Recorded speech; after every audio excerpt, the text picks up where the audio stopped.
കഴിഞ്ഞ കുറച്ച് ദിവസങ്ങളായി രേണുവിന്റെ അസുഖവും ചികിത്സയുടെ ലക്ഷണങ്ങളും ചിലവാക്കുന്നതിന്റെ വാദവും നുണയാണെന്ന തരത്തിൽ പ്രചരിക്കുകയും റിയാക്ഷൻ വീഡിയോകൾ ചെയ്യുന്നവരിൽ ചിലർ രേണുവിനെ പരിഹസിക്കുകയും ചെയ്യുന്നുണ്ട്. ഇത് ശ്രദ്ധിക്കപ്പെട്ട ഫേസ്ബുക്ക് യൂസേഴ്സിൽ ഒരാളായ അനു ചന്ദ്രന്റെ അഭിപ്രായം കുറിപ്പായി സോഷ്യൽ മീഡിയ വഴി വലിയ രൂപത്തിൽ വിമർശനവും നേടി. ക്യാൻസർ രോഗം പോലുള്ള രോഗം നേരിടുന്നവരോട് കുറെ കൂടി ഉത്തരവാദിത്വം കാണിക്കണം. മനുഷ്യരൊന്നും അതാണ് മിനിമം മര്യാദയും ചെയ്യേണ്ടത് എന്ന് ചന്തു പറയുന്നു. കുറിപ്പിലൂടെ പറയുന്നത് ഇങ്ങനെയാണ്: രേണുസുതിയുമായി ബന്ധപ്പെട്ട ക്യാൻസർ വിവാദങ്ങളെല്ലാം കാണുകയായിരുന്നു. എന്തൊക്കെ യൂട്യൂബേഴ്സിൽ നിന്നും ഈ രേണുവിന് ക്യാൻസർ ഇല്ല, രേണു കീമോ തട്ടിപ്പാണ് എന്നൊക്കെ സമർത്ഥമായി ശ്രമിക്കാൻ വരുത്താൻ നോക്കുന്നുണ്ട്. ഇതെല്ലാം കാണുമ്പോൾ എനിക്ക് അത്ഭുതമാണ് തോന്നുന്നത്.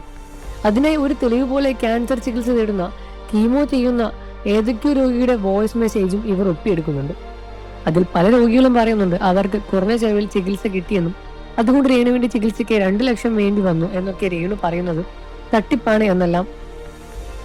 ഒരു രോഗിയുടെ ചികിത്സ ചെലവിനെ മറ്റു രോഗിയുടെ ചികിത്സാ ചെലവുമായി താരതമ്യം ചെയ്ത് അയാൾക്ക് അല്ലെങ്കിൽ അവൾക്ക് ക്യാൻസർ ഇല്ല എന്ന നിഗമനത്തിലൊക്കെ എത്താൻ ഇവർക്ക് ആവുന്നത് എങ്ങനെയാണ് എന്ന് എനിക്ക് ശരിക്കും അത്ഭുതപ്പെടുകയാണ്.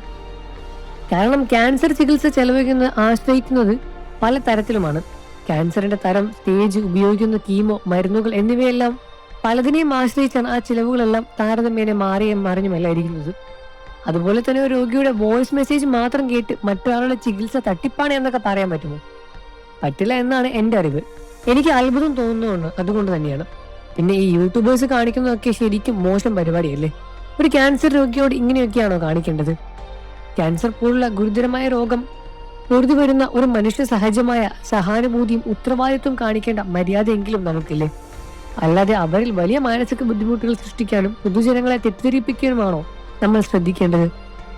നോക്കൂ, ക്യാൻസർ പോലുള്ള രോഗങ്ങൾ നേരിടുന്നവരോട് കുറെ കൂടി ഉത്തരവാദിത്വം കാണിക്കേണ്ടതാണ് നമ്മൾ. അതാണ് മിനിമം മര്യാദ എന്നുമാണ് കുറിപ്പിൽ അദ്ദേഹം പറയുന്നത്. രേണുവിന്റെ രോഗാവസ്ഥയും വിമർശനവും വെറുപ്പും ഏറ്റുവാങ്ങിക്കൊണ്ടിരിക്കുകയെന്ന് കാണുമ്പോൾ സങ്കടം തോന്നുന്നുണ്ട് എന്നും കുറിപ്പിനെ അനുകൂലിച്ച് ചിലർ പറയുന്നുണ്ട്. സത്യത്തിൽ രേണുവിനെ എന്താണ് ഇങ്ങനെ ദ്രോഹിക്കുന്നത് എന്നാണ് മനസ്സിലാക്കാത്തത്. ഒരു സ്ത്രീക്ക് ഇത്രയും വെറുപ്പ്, അതും രോഗാവസ്ഥയിലായിട്ട് പോലും. ഇവർ ഒരു ദ്രോഹവും ആരോടും ചെയ്തതായി തോന്നിയിട്ടുമില്ല. അവരുടെ ലൈഫ് അവർ ജീവിക്കുന്നു, അവരുടെ അഭിപ്രായങ്ങൾ പറയുന്നു. അതിന് ലോകത്തെ എല്ലാവരും അത്രയും വെറുപ്പ് ആളുകൾ അവരോട് എന്തിനാണ് കാണിക്കുന്നത്?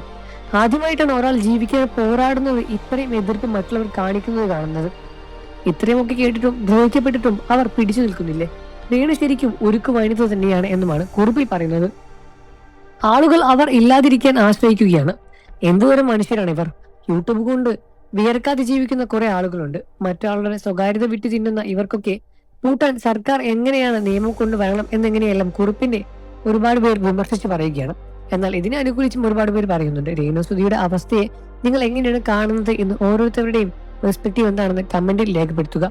വാർത്തകളും വിശേഷവും എത്രയും പെട്ടെന്ന് അറിയാൻ നമ്മുടെ വീഡിയോ ലൈക്ക് ചെയ്ത് ചാനൽ ഇപ്പോൾ തന്നെ സബ്സ്ക്രൈബ് ചെയ്ത് സപ്പോർട്ട് ചെയ്യണേ ഫ്രണ്ട്സ്.